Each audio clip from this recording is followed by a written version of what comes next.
Hello friends, ई सेकुंडम के learning platform पे आप सभी का स्वागत है। I hope you all are doing great. आज के इस वीडियो में हम बात करने वाले हैं 15 years of right to information यानी कि सूचना के अधिकार अधिनियम 2005 के बारे में, जिसको लागू हुए 15 साल हो चुके हैं।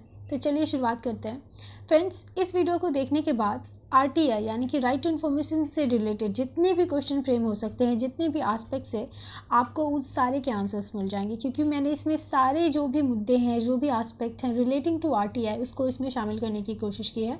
जैसे कि इंट्रोडक्शन, इसका ऐतिहासिक पृष्ठभूमि क्या रहा है, एक्ट के प्रोविजंस क्या हैं, आरटीआई अमेंडमेंट एक्ट 2019 में आया था, उसको क्यों क्रिटिसिज्म किया गया था, ये अमेंडमेंट क्या था, सेंट्रल इंफॉर्मेशन कमिश्नर क्या होता है, आरटीआई गवर्न कैसे होता है, आरटीआई फंडामेंटल राइट है या नहीं है, इसके इम्पोर्टेंस क्या है, चुनौतियाँ क्या हैं, इसने गत 15 सालों में कैसा कार्य किया है, RTI versus right to privacy ये कैसे होता है, then RTI versus official secret act, political parties को आरटीआई के अंदर आना चाहिए या नहीं आना चाहिए, और आगे की राह क्या होनी चाहिए। तो इस तरह से आप देख सकते हैं कि आरटीआई से संबंधित जितने भी एस्पेक्ट्स हैं जिस पे क्वेश्चन फ्रेम हो सकते हैं, मैंने उसको इसमें सम्मिलित करने की कोशिश की है। एक प्रैक्टिस क्वेश्चन है आपके लिए, जिसका आंसर आप हमारे टेलीग्राम चैनल पे भेज सकते हैं फॉर रिव्यू, और अगर आपको इस वीडियो का पीडीएफ चाहिए तो वो भी आपको टेलीग्राम चैनल से ही मिलेगा, इसलिए ज़रूरी है कि आप उस चैनल को ज्वाइन करें। तो सवाल ये है कि discuss the underlying issues relating to RTI act and how they can be resolve for the pursuit of good governance, यानी कि सूचना के अधिकार अधिनियम से संबंधित अंतर्निहित मुद्दों पर चर्चा करें और सुशासन की खोज के लिए उन्हें कैसे सुलझाया जा सकता है, इसके बारे में वर्णन करें। सबसे पहले हम बात करने वाले हैं सूचना के अधिकार अधिनियम 2005 ये क्या है। तो सूचना का अधिकार अधिनियम यानी कि राइट टू इन्फॉर्मेशन एक्ट जो है वो भारत सरकार का एक ऐसा अधिनियम है जिसे नागरिकों की सूचना का अधिकार उपलब्ध कराने के लिए लागू किया गया था। नाम से ही जाहिर है कि ये क्या है। हमारे देश में आज़ादी के बाद एक लंबे समय तक सूचना का अधिकार नागरिकों को प्राप्त नहीं था, जिसके चलते आम नागरिक सरकार के कामकाजों को जानने से वंचित रह जाते थे। वर्ष 2005 में भारत में सूचना के अधिकार अधिनियम लागू हुआ, जिसने भ्रष्टाचार को रोकने, उसे समाप्त करने में प्रभावी भूमिका निभाई। वर्तमान सरकार ने अपने दूसरे कार्यकाल यानी कि 2019 में इसमें कुछ अमेंडमेंट किए थे, जिस अमेंडमेंट को लेके काफ़ी सारे क्रिटिसिज्म भी किया गया है, जिसको हम आगे के स्लाइड्स में डिस्कस करेंगे। तो 15 साल इसको पूरे हो गए हैं, तो इससे संबंधित एक रिपोर्ट पेश हुई है सेंटर फॉर इक्विटी स्टडीज़, जिसमें इसकी मौजूदा स्थिति का वर्णन किया गया है, जो कि काफ़ी उत्साहजनक नहीं है, क्योंकि कहा गया ये है कि इसमें ऑलमोस्ट 59,000 जो मामले हैं आरटीआई के वो अभी भी लंबित है, और इस लंबित मामलों में सबसे पहला जो स्थान आता है वो महाराष्ट्र का आता है, दूसरे स्थान पे आपका उत्तर प्रदेश है। तो स्थिति ज़्यादा उत्साहजनक है नहीं। अब हम बात करने वाले हैं कि इसका हिस्ट्री क्या रहा है, आरटीआई एक्ट का, इसकी ऐतिहासिक पृष्ठभूमि क्या रही है। तो स्वीडन पहला ऐसा देश था जहाँ पे राइट टू इन्फॉर्मेशन लॉ जो है वो इनैक्ट किया गया था इन द ईयर 1766। और अगर वैश्विक स्तर की पे बात करें तो वैश्विक स्तर सूचना के अधिकार को एक नई पहचान तब मिली जब वर्ष 1948 में संयुक्त राष्ट्र महासभा द्वारा universal declaration of human rights को अपनाया गया। इसके माध्यम से सभी को मीडिया या फिर किसी अन्य माध्यम से सूचना मांगने एवं प्राप्त करने का अधिकार दिया गया। तो तब से जो है ग्लोबल स्टेज पे राइट टू इन्फॉर्मेशन जो है एक मूवमेंट बन गया, और धीरे धीरे करके बाकी कंट्रीज़ में भी ये जो है मूवमेंट वो अपनी गति पकड़ने लगा। इंडिया में ये तब आया जब इसको देख सकते हैं, एक सुप्रीम कोर्ट का जजमेंट आया था इन द ईयर 1986, मिस्टर कुलवुल वर्सेस जयपुर म्यूनिसिपल कॉरपोरेशन। उसमें ये कहा गया था कि जब तक आपके पास राइट टू इन्फॉर्मेशन नहीं होगा तब तक आप आर्टिकल 19 में जो आपके पास right to freedom of speech and expression है, आप उसको एक्सरसाइज नहीं कर सकते। तो इसीलिए राइट टू इन्फॉर्मेशन जो है वो बहुत ही ज़रूरी है, ताकि कोई भी इंसान अपना उनका जो राइट है अंडर आर्टिकल 19 उसको फुल्ली एक्सरसाइज कर सके। आइडिया ऑफ आरटीआई अगर इंडिया में बात करें, सबसे पहली बार किसी प्रधानमंत्री के द्वारा अगर फ्लोट किया गया था तो वो प्रधानमंत्री थे VP Singh in the year 1919, और नेशनल कैंपेन इंडिया में तब शुरू हुआ आरटीआई का अराउंड 1996। और इसी के बाद जो है तमिलनाडु भारत का पहला ऐसा राज्य बना जहाँ पे आरटीआई लॉ जो है वो पास किया गया इन द ईयर 1997। और इन्हीं सारे संघर्षों को देखते हुए, इन्हीं सारी मूवमेंट को देखते हुए फाइनली जब नेशनल एडवाइजरी काउंसिल ने रिकमेंड किया तो 2005 में टू बी प्रिसाइजली 12 अक्टूबर 2005 को आरटीआई एक्ट को इनैक्ट किया गया। एक यहाँ पे कोट है जिसका हम इस्तेमाल अपने आंसर राइटिंग में कर सकते हैं, थॉमस जेफरसन, ये अमेरिका के तीसरे राष्ट्रपति थे। इनके अनुसार information is the currency of democracy, यानी कि सूचना लोकतंत्र की मुद्रा होती है एवं किसी भी जीवित सभ्य समाज के उद्भव और विकास में महत्वपूर्ण भूमिका अदा करती है। तो इस तरह के कोड का इस्तेमाल करके हम अगर आरटीआई से संबंधित कोई सवाल है तो उसको बिगिन कर सकते हैं या फिर एंड कर सकते हैं। तो हमने हिस्ट्री ऑफ आरटीआई एक्ट जान लिया। अब हम जानते हैं कि इसके ऑब्जेक्टिव्स क्या रहे हैं, इसका जो है उद्देश्य क्या रहा है। तो वही कॉमन सा है जो आपके भी दिमाग में आया होगा। सबसे पहला है टू एम्पावर द सिटीजन्स, यानी कि नागरिकों को सशक्त बनाना। To promote transparency and accountability, पारदर्शिता और जवाबदेही तय करना। टू कंटेन द करप्शन, यानी कि भ्रष्टाचार पर रोक लगाना। And to enhance people's participation in democratic process, यानी कि लोकतंत्र की प्रक्रिया में नागरिकों की भागीदारी को सुनिश्चित करना। ये जो है ये इसके ऑब्जेक्टिव्स थे। ऐसे कौन से कारण थे जिसकी वजह से इंडिया को आरटीआई एक्ट इनैक्ट करना पड़ा? तो आई एम श्योर अभी तक आपको रीजंस क्लियर हो गए होंगे। पहला तो करप्शन एंड स्कैंडल जो इंडिया में काफ़ी था। ये देखा गया कि अगर आरटीआई एक्ट आएगा तो जो सरकार में एक अकाउंटेबिलिटी, एक ट्रांसपेरेंसी है, वो जो है वो इंश्योर की जा सकेगी। इंटरनेशनल प्रेशर और एक्टिविज्म दूसरा कारण था। एंड थर्ड थिंग कि सोसाइटी जो है वो मॉडर्नाइज हो रही है, चेंज हो रही है। इन सब के मद्देनज़र इंडिया में भी इंफॉर्मेशन एक्ट को जो है वो अडॉप्ट किया गया। अब हम बात करते हैं एक्ट के कुछ फीचर्स के बारे में, कुछ प्रोविजंस के बारे में जो हमारे लिए इम्पॉर्टेंट है। तो सेक्शन 1-2 इसके ज्यूरिडिक्शन के बारे में बात करता है कि ये पूरे इंडिया में एप्लीकेबल होता है, क्योंकि धारा 370 को रिपीलमेंट के बाद ये जम्मू कश्मीर में भी अप्लाई होता है। देन सेक्शन 2F जो है वो डिफाइन करता है कि इन्फॉर्मेशन कहते किसको हैं, कि मतलब राइट टू इन्फॉर्मेशन तो है, तो इन्फॉर्मेशन क्या होता है? तो इन्फॉर्मेशन का मतलब यहाँ किसी भी ऐसे मटेरियल से है, चाहे वो रिकॉर्ड हो, डॉक्यूमेंट हो, मेमोज हो, ईमेल्स हो, ओपिनियन हो, anything which is of certain value, जिसमें कोई इन्फॉर्मेशन आपको प्राप्त हो सके, everything is information under the section 2F। Under section 2J में डिफाइन किया गया है कि राइट टू इन्फॉर्मेशन क्या है। मतलब राइट टू इन्फॉर्मेशन सूचना का अधिकार है, तो आप किन किन सूचनाओं पे आप अपना हक जता सकते हैं। तो इसमें दिया गया है जैसे कि कोई वर्क है, डॉक्यूमेंट है, रिकॉर्ड्स है, या फिर कोई नोट्स है, एक्सट्रैक्ट्स है, सर्टिफाइड कॉपी है, कोई फ्लॉपीज़ है, टेप्स, वीडियो टेप्स एक्सेट्रा। अब हम बात करते हैं सेक्शन 4। ये बहुत ही इंपॉर्टेंट है, जिसके बारे में कहा जाता है कि अगर इसको अच्छे से अप्लाई किया जाता, अगर इसको अच्छे से इन्फोर्स किया जाता तो आरटीआई एक्ट बहुत ही बेहतर तरीके से काम करता है। ये कहता है कि जितने भी पब्लिक अथॉरिटीज़ हैं उनको कुछ इन्फॉर्मेशंस जो हैं वो शू मोटो डिस्क्लोज़ करनी चाहिए। मतलब अपने ही तौर पे अगर उनको लगता है कि ये इन्फॉर्मेशन जनहित को कोई फ़ायदा पहुंचा सकता है तो उनको अपनी वेबसाइट पे डाल देनी चाहिए। लोगों को इसके लिए आरटीआई नहीं करना चाहिए, पर ये ऐसा करते नहीं है, जिस वजह से आरटीआई एक्ट अच्छे से काम कर नहीं पा रहा। सेक्शन 8(1) वेरी इंपॉर्टेंट, ये एक्सेप्शन प्रोवाइड करता है कि आरटीआई एक्ट के अंतर्गत किन चीज़ों के बारे में जानकारी आप नहीं प्राप्त कर सकते हैं।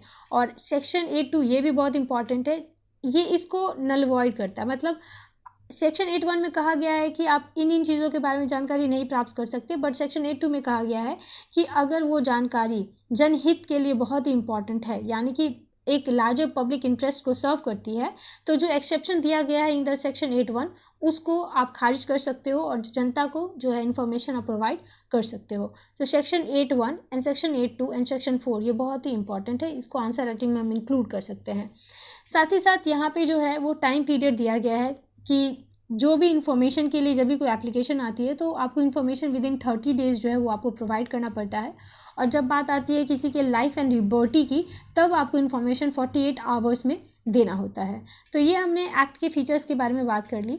अब हम बात करते हैं इसमें जो है वो 2019 में जो है वो संशोधन किया गया था, अमेंडमेंट किया गया था, जिसको लेके बहुत ज़्यादा आलोचना भी हुई थी इसकी। तो संशोधन क्या था? सबसे पहला तो ये था कि संशोधन अमेंडमेंट से पहले ये था कि जो इसके जो सेंट्रल इन्फॉर्मेशन कमिश्नर होते हैं या फिर जो इन्फॉर्मेशन कमिश्नर होते हैं, उनका जो था एक फिक्स टेन्योर था 5 साल का। इसको जो है वो कैंसिल करके कह दिया गया कि टेन्योर जो है वो अब प्रिस्क्राइब किया जाएगा बाय द सेंट्रल गवर्नमेंट। ये हो गया पहला अमेंडमेंट।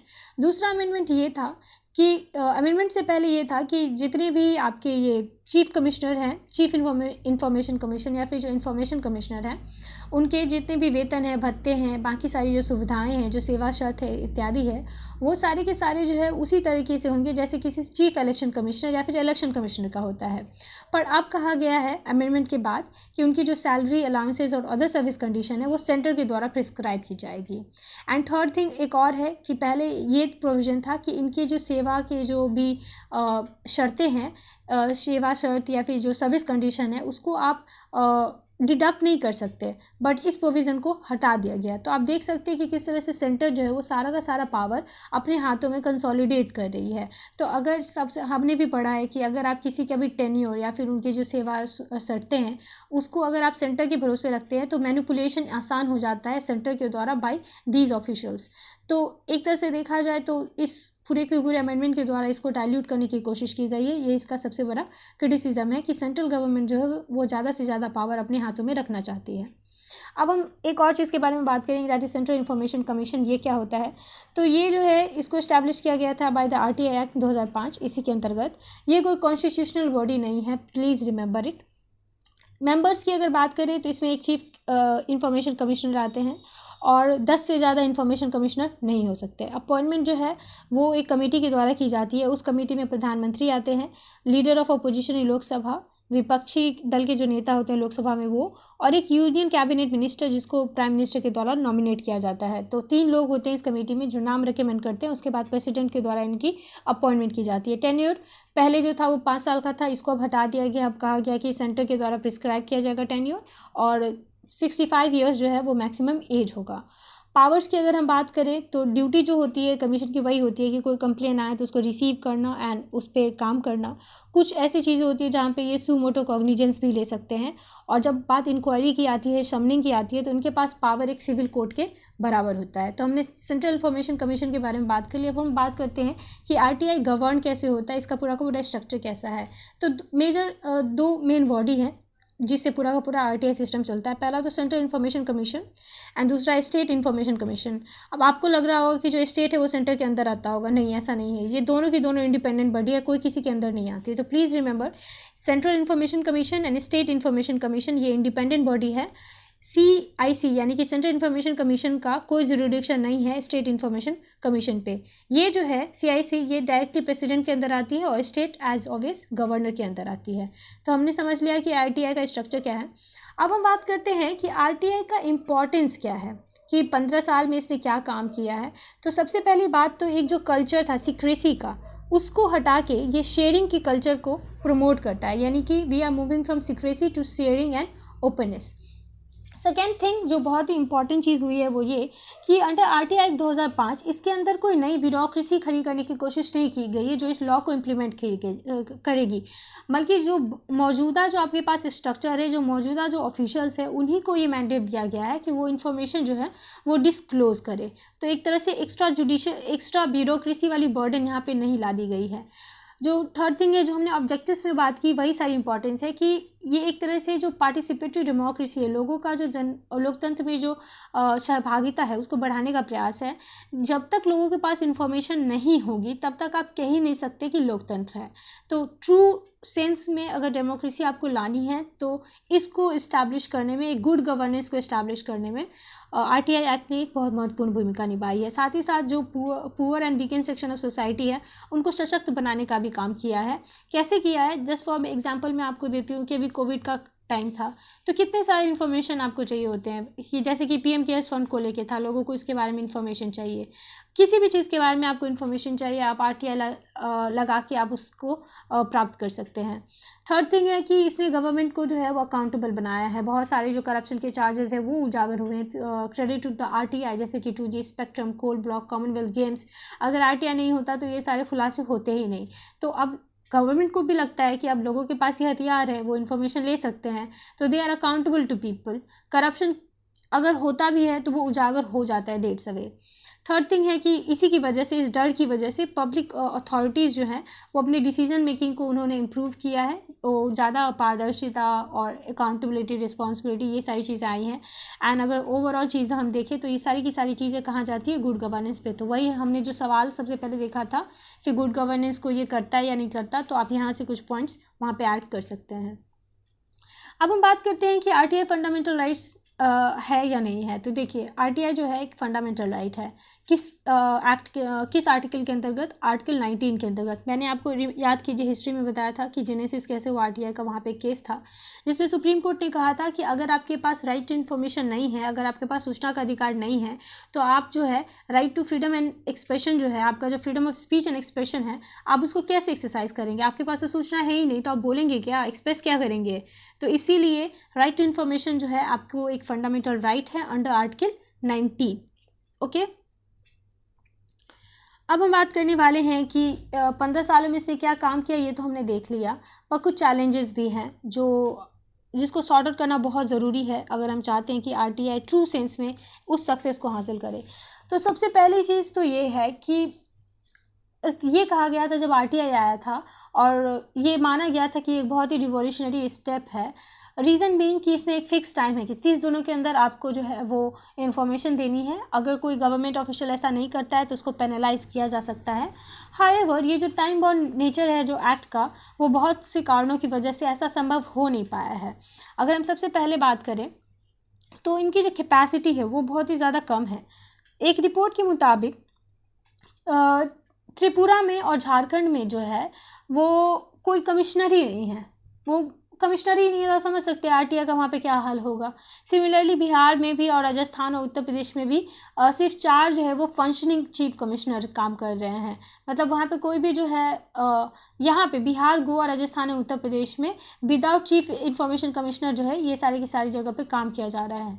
तो इनकी जो कैपेसिटी है, इनकी जो वैकेंसीज़ है वो फिलअप नहीं होती, तो ये जो फुल स्ट्रेंथ है जो वो काम नहीं कर पाते। इसी से हमारे दूसरे पे चले आइए कि डिले क्यों होता है। तो देखिए एक रिपोर्ट के मुताबिक कहा गया है कि किसी भी एक कंप्लेंट या अपील को इनको डिस्पोज ऑफ करने में ऑलमोस्ट 388 डेज़ का टाइम लगता है। That is more than an year. ये क्यों लगता है? कि सबसे पहली इनके पास स्ट्रेंथ नहीं है, कैपेसिटी नहीं है, और दूसरी बात कि ये जो एक्ट है ये कहता है कि आप अपील कर सकते हो, सेकेंड अपील।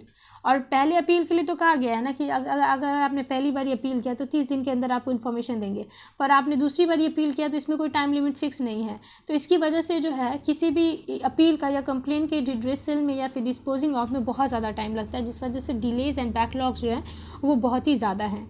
थर्ड थिंग जो हमारे पास है वो है कि इनका जो रिकॉर्ड मैनेजमेंट सिस्टम है वो अभी भी आउटडेटेड टाइप है। आप कभी भी किसी सरकारी दफ्तर जाएंगे तो आपको पता चलेगा किस तरह से वो रिकॉर्ड मैनेज करते हैं, एंड देन अगर उनसे कुछ पूछा जाए तो कहेंगे कि हमारे पास है नहीं, things like that. Fourth thing जो है कि ऑफिशियल सीक्रेट्स एक्ट 1923, मैंने आपको कहा था ना कुछ एक्सेप्शंस है अंडर सेक्शन 8(1), इसमें यही आता है ऑफिशियल सीक्रेट्स एक्ट 1923। इसमें कहा गया है कि जो सारी चीज़ें इसमें आती है उसके अंतर्गत अगर आपसे इन्फॉर्मेशन मांगा जाएगा तो आप उसको देंगे नहीं। तो फिर आरटीआई का मतलब क्या हुआ? उसके बाद तीसरी चीज़ है कि कुछ जैसे कि विसल ब्लोअर प्रोटेक्शन एक्ट है, इस सब को डाइल्यूट कर दिया गया है। तो अगर जो भी अगर आप इस तरह की चीज़ों को अगर डाइल्यूट कर देंगे तो सबसे बड़ी प्रॉब्लम हो जाती है। आपने देखी होगी रिपोर्ट्स वगैरह कि आरटीआई एक्ट जो एक्टिविस्ट होते हैं उनकी जो मौत की जो घटनाएं वो भी बहुत ज़्यादा बढ़ गई हैं। तो ये इसी की वजह से हुआ है क्योंकि उनको प्रोटेक्शन नहीं मिल पाता। जब आप सरकार के जो भी स्कैम्स को उजागर करते हैं या फिर बहुत ज़्यादा क्रूशियल इन्फॉर्मेशन आप मुहैया कराने की कोशिश करते हैं तो आप रडार पे चले आते हो और उसके बाद आपके पास कोई प्रोटेक्शन मिलता नहीं है।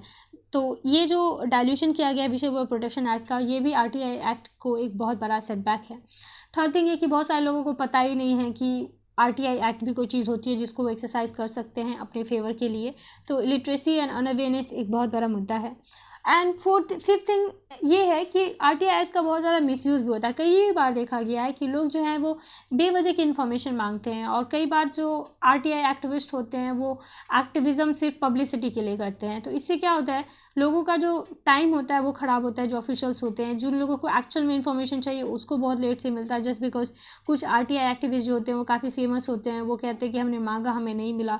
तो इस तरह से आरटीआई का जो मिसयूज़ होता है उससे भी जो है वो बहुत ज़्यादा इम्पैक्ट ऑफिशियल्स जो है उनके काम पे भी पड़ता है और अच्छे से ये काम भी नहीं कर पाता।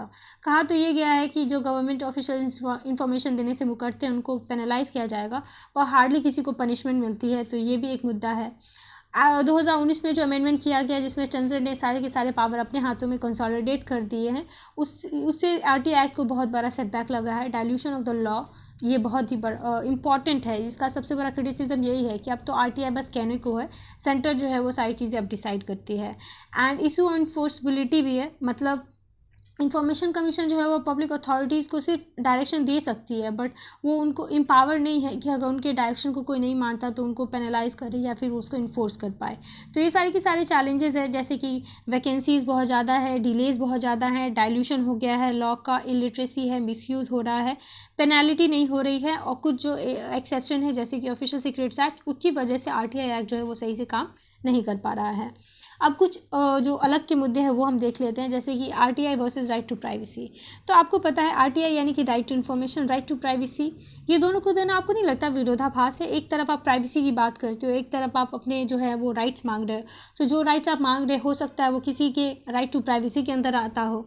तो बहुत कॉम्प्लीमेंट्री है, साथ ही साथ कन्फ्लिक्टिंग भी है एक ही साथ। एक में आप इंफॉर्मेशन चाहते हैं, दूसरा में आप इंफॉर्मेशन को प्रोटेक्ट करना चाहते हैं, पर दोनों का जो मकसद है वो यही है कि जो सिटीजन्स के राइट है उसको सेफ गार्ड करना। तो इसीलिए ये कहा जाता है कि जब भी right to act, right to information या फिर राइट टू प्राइवेसी एक दूसरे के विरोधाभास में है या फिर कंट्राडिक्शन में है या एक दूसरे के अपोजिट में खड़े हैं, तो देखा जाएगा कि इससे पब्लिक इंटरेस्ट सर्व हो रहा है या नहीं, तभी जो है वो डिसीज़न लिया जाएगा। दूसरी बात हम बात करते हैं ऑफिशियल सीक्रेट्स एक्ट के बारे में। यहाँ पे भी वही बात कही गई है कि ऑफिशियल सीक्रेट्स एक्ट कहता है कि आप इन्फॉर्मेशन जो है, एक तो ये ब्रिटिश के टाइम का था कि इन्फॉर्मेशन की कॉन्फिडेंशियलिटी ये सब मेंटेन करना, और उस टाइम पे वैसे भी जो ब्यूरोक्रेसी थी वो बहुत ही ज़्यादा ओपेक थी, पर अब हम डेमोक्रेसी हैं तो अभी हमारे पे खुलापन आना चाहिए। पर अभी भी आरटीआई एक्ट के सेक्शन 8(1) में कहा गया है कुछ एक्सेप्शन जो इसमें आता है, एंड सिमिलरली 8(2) में कहा गया है कि अगर बहुत बड़ा पब्लिक इंटरेस्ट सर्व हो रहा हो तो आप इसको ओवरराइड कर सकते हैं। यहाँ पे वही बात कही गई है कि देखा जाएगा प्रोपोर्शनैलिटी, कि जो इन्फॉर्मेशन आप मांग रहे हैं और जो इन्फॉर्मेशन हम नहीं दे सकते हैं उससे क्या पब्लिक इंटरेस्ट सर्व हो रहा है। अगर हो रहा है, बहुत ज़्यादा प्रोपोर्शनैलिटी है, तो 8(2) जो है वो एक्टिव होकर 8(1) को जो है वो कैंसिल कर देगा और ऑफिशियल सीक्रेट्स एक्ट को नल वॉइड कर दिया जाएगा। अब हम बात करते हैं कि पॉलिटिकल पार्टीज आरटीआई एक्ट के अंतर्गत क्यों नहीं आने चाहती। तो देखिए, इस देश में ना बहुत बड़ी आयरनी है कि सुप्रीम कोर्ट जो है वो खुद किसी लॉ के अंतर्गत नहीं आना चाहती, ना तो वो लोकपाल के अंदर आएंगी ना वो आरटीआई के अंदर आएंगी। सेम पॉलिटिकल पार्टीज़ का है, मतलब हम आप सबको तो लाएंगे पर हम खुद नहीं आएंगे। रीज़न ये है, जो पहले हम देख लेते हैं कि क्यों आना चाहिए। तो ऑब्वियस रीज़न है जो सबके दिमाग में आएगा कि करप्शन जो है इसे कंटेन हो सकता है, किसको कहाँ से डोनेशन मिलता है हमें ये पता चलेगा कि जब आप चुनाव लड़ रहे थे तो आपको इस बड़े बिजनेस हाउस ने पैसे दिए थे चुनाव लड़ने के लिए, तो ऑब्वियसली जब आप सत्ता में आएंगे तो जो वैसे भी पॉलिसीज़ आप बनाएंगे जो उस हाउसेस को हेल्प करेंगी। तो एक तरह से जो क्रोनी कैपिटलिज्म है, जो ह्यूज डोनेशंस होते हैं, जो फेवरेटिज्म होता है पॉलिटिक्स में, वो हम जान पाएंगे। अगर कोई इलीगल फॉरेन कंट्रीब्यूशन या फॉरेन फंडिंग होती है तो हम उसके बारे में पता कर सकते हैं। जैसे कि बहुत ही बार देखा गया है कि कोई थर्ड कंट्री अपनी कंट्री के इलेक्शंस में इंटरफेयर करती है। फॉर एग्जाम्पल अभी यूएस में इलेक्शंस हो रहे हैं तो वहाँ पर बहुत बड़ा कंसर्न है रशिया के इन्वॉल्वमेंट का। जैसे कि श्रीलंका में अभी इलेक्शंस हुए थे तो वहाँ पे कंसर्न था चाइना के इन्वॉल्वमेंट का। तो ऐसा होता है, तो अगर कोई इलीगल फॉरेन कंट्रीब्यूशन आ रहा है तो ये भी जो है वो आपके रडार में आएगा। ये सारी चीज़ें एक अकाउंटेबिलिटी आएंगी पॉलिटिकल पार्टीज़ में, और महिलाओं को टिकट नहीं दिया जाता, जो भी क्रिमिनल माइंडेड लोग होते हैं उनको ज़्यादा टिकट दिया जाता है। तो अगर आरटीआई के अंतर्गत पॉलिटिकल पार्टीज़ आएंगी तो एक तो जो पॉलिटिक्स का जो कल्चर है हमारे देश में वो सुधरेगा, करप्शन कम होगा, मनी लॉन्ड्रिंग केसेस कम होंगे, पॉलिटिक्स जो है वो क्लीन होगा। बेनिफिट्स बहुत सारे हैं अगर ये आरटीआई के अंतर्गत आएंगे, बट पॉलिटिकल पार्टीज़ का ये कहना है कि वो कोई पब्लिक अथॉरिटी नहीं है, इसलिए वो आरटीआई एक्ट के अंतर्गत नहीं आ सकते। साथ ही साथ डिस्क्लोज इन्फॉर्मेशन जो है वो मिसयूज़ किया जा सकता है बाय अपोजिशन पार्टी। मान के चलिए बीजेपी का कोई इन्फॉर्मेशन आरटीआई के अंतर्गत आप लोगे तो कांग्रेस उसको अपने तरीके से प्रेजेंट करेगी तोड़ मरोड़ के। सिमिलरली कांग्रेस का इन्फॉर्मेशन बीजेपी करेगी तो लोग इसी में उलझे रहेंगे कि कौन सच बोल रहा है कौन झूठ बोल रहा है। तो it's all about politics. And third thing ये है कि इनका ये कहना है कि जो भी फाइनेंशियल इन्फॉर्मेशन है वो आईटी एक्ट के अंतर्गत डिस्क्लोज करेंगे, ना कि आरटीआई एक्ट के अंतर्गत। तो ये हमने देख लिया कि पॉलिटिकल पार्टीज़ को क्यों और क्यों नहीं आरटीआई एक्ट के अंतर्गत आना चाहिए। अब हम बात करते हैं कि आगे की राह जो है वो क्या होनी चाहिए। मतलब इतनी सारी चैलेंजेस हैं, इतने सारे बेनिफिट्स हमने देखे, पर आगे का राह क्या होना चाहिए। तो सबसे पहली बात तो ये है कि हमको एक ओपन डेटा पॉलिसी जो है वो अपनानी चाहिए। मतलब एक आपने आपने देखा होगा सेक्शन 2 जहाँ पे आपको सुमोटो जो डिस्क्लोजर करना है, मतलब कुछ इन्फॉर्मेशन जो है वो अपनी वेबसाइट पे डाल दो ताकि लोगों को आरटीआई करना ही ना पड़े अननेसेसरी, और उनको खुद ही इन्फॉर्मेशन मिल जाए। इस तरीके से जो बर्डन है डिपार्टमेंट पे इन्फॉर्मेशन प्रोवाइड करने का वो भी कम हो जाएगा। अगर आप सेक्शन 2 को अच्छे से फॉलो करते हो तो जो डिले और बैकलॉग है वो और वैसे ही कम हो जाएंगे। सेकेंड थिंग है कि जितने भी आरटीआई सिमिलर आरटीआई एप्लीकेशन मान के चलिए आपको भी वही इन्फॉर्मेशन चाहिए जो मुझे चाहिए, बाकी इन सबको भी चाहिए, तो सबको अलग अलग देने के बजाय आप सबको कंपाइल कर दो और एक ही साथ इन्फॉर्मेशन दे दो। तो इससे क्या होगा, थोड़ा सा ये स्पीड अप हो जाएगा। एक ही चीज़ पे जो आप डुप्लीकेट काम करते हो, मतलब डुप्लीकेशन ऑफ जो वर्क है वो आपका कम हो जाएगा, बर्डन जो है काम का वो थोड़ा कम हो जाएगा। थर्ड थिंग है ये जो आरटीआई का जो मिसयूज़ किया जाता है अननेसेसरली फॉर पब्लिसिटी, इस सब चीज़ को थोड़ा सा सीरियस होना चाहिए। ये कैसे हो सकता है कि जब आप आरटीआई फाइल करते हो तो वहाँ पे ये पूछा जा सकता है कि आप ये इन्फॉर्मेशन क्यों चाहते हैं। तो एक तरह से पता चल जाएगा कि जो इन्फॉर्मेशन मांग रहा है वो सीरियस है या फिर नहीं है, तो एक तरह से आप उसको कर सकते हैं। एंड थर्ड थिंग ये भी है कि आप पेनलाइज करने का भी कोई प्रोविज़न ऐड कर सकते हैं अगर कोई बेवजह पब्लिक ऑफिशियल्स का अगर टाइम वेस्ट कर रहा है आरटीआई इन्फॉर्मेशन के अंतर्गत। तो फिफ्थ चीज़ की अगर हम बात करें तो जो प्राइवेसी है, right to privacy and right to information, यानी कि आर्टिकल 19 और आर्टिकल 21, इस दोनों में एक इक्विलिब्रियम बनाने की आवश्यकता है। ऐसा ना हो कि आपके राइट टू इन्फॉर्मेशन की वजह से किसी का राइट टू प्राइवेसी का हनन हो, तो इसलिए इक्विलिब्रियम बहुत ही ज़रूरी है। एंड फोर्थ थिंग, बहुत सारे लोग जो है वो एक्सरसाइज ही नहीं करते, उनको पता ही नहीं है कि राइट टू इन्फॉर्मेशन के अंतर्गत जो है वो इन्फॉर्मेशन पा सकते हैं। तो इसको लोगों को बताने की आवश्यकता है कि ज़्यादा से ज़्यादा लोग जो है वो आरटीआई एक्ट का यूज़ करें। कैसे कर सकते हैं, आप अपने स्कूल कॉलेजेस के जो करिकुलम है उसमें आपको एज अ चैप्टर आप इसको ऐड कर सकते हैं।